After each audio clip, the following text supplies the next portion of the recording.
Bonjour à tous, content de vous retrouver pour cette nouvelle vidéo pronostic. Aujourd'hui, on va uniquement parler Champions League.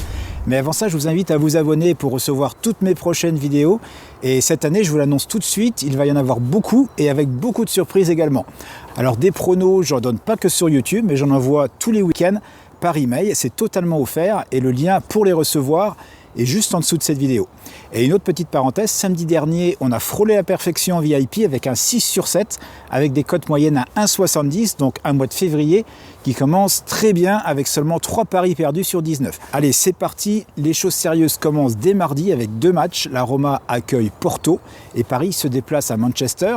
Alors Roma contre Porto, que faut-il attendre de ce match? La première chose, c'est que la Roma n'a jamais battu Porto dans une compétition européenne avec 2 défaites et 2 matchs nuls. Donc ça commence plutôt mal pour les chances italiennes. Mais la stat qui va en quelque sorte rééquilibrer la balance, c'est que Porto a perdu 6 de ses 7 matchs en Champions League lors d'un déplacement en Italie. Et en voilà 2 autres qui vont aider les Italiens, c'est que Porto n'a remporté aucun de ses 5 derniers matchs à élimination directe et que dans 4 de ces matchs, l'équipe portugaise n'a pas marqué un seul but. Et pour terminer, une info intéressante, c'est qu'il y a eu pas moins de 8 pénaltys dans les matchs impliquant Porto cette saison en Champions League, soit 2 fois plus que n'importe quelle équipe. Alors les 2 équipes font une bonne saison dans leur championnat respectif et ce que je vais retenir pour ma décision de Paris, c'est que la Roma, c'est costaud à domicile, ils concèdent des buts certes, mais ils perdent très rarement. Et mon pari ira donc du côté italien et je vais tenter le draw no bet, autrement dit la victoire de l'AS Roma remboursée 6 matchs nuls. Et on peut trouver la cote au mieux sur Betfair et elle est à 1,51 et sur ce pari, je risquerai 1,5% de mon capital. Alors, notre deuxième match est le choc que tout le monde attend entre Manchester United et Paris Saint-Germain.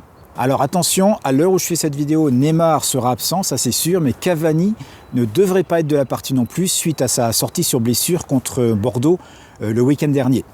Alors il faut savoir que c'est la première fois que les 2 équipes se rencontrent dans une compétition européenne et il y a une statistique qui fait froid dans le dos, c'est que jamais une équipe française n'est allée s'imposer à Old Trafford en 14 tentatives lors d'une compétition européenne. Manchester a eu un début de saison difficile en Première Ligue, mais les choses ont changé depuis le départ de Mourinho. Et la dernière défaite remonte à 2 mois et c'était à Liverpool. Alors j'ai noté une chose intéressante, c'est que durant tous les matchs de phase de groupe cette saison, c'est à Old Trafford qu'il y a eu le moins de buts marqués de toute la compétition, avec seulement 2 buts en 3 matchs. Et à cela s'ajoute une attaque parisienne affaiblie, ce qui me dit qu'un match nul entre les 2 équipes est tout à fait probable. Mon pari sur ce match sera donc sur le match nul et un remboursement 6 victoires de Manchester. Alors pour placer ce pari, c'est très simple, il vous suffit de diviser votre mise par la cote pour la victoire de Manchester, ce qui vous donnera le montant à placer sur Manchester vainqueur. Et le montant restant, vous le placez sur le match nul. Et en pariant sur Betfair, vous aurez une belle cote puisqu'elle est à 2,12. Et sur ce pari, je risquerai 1,5% de mon capital. Donc voilà pour ces 2 rencontres, je vous retrouve très vite pour la suite de cette compétition. Ciao!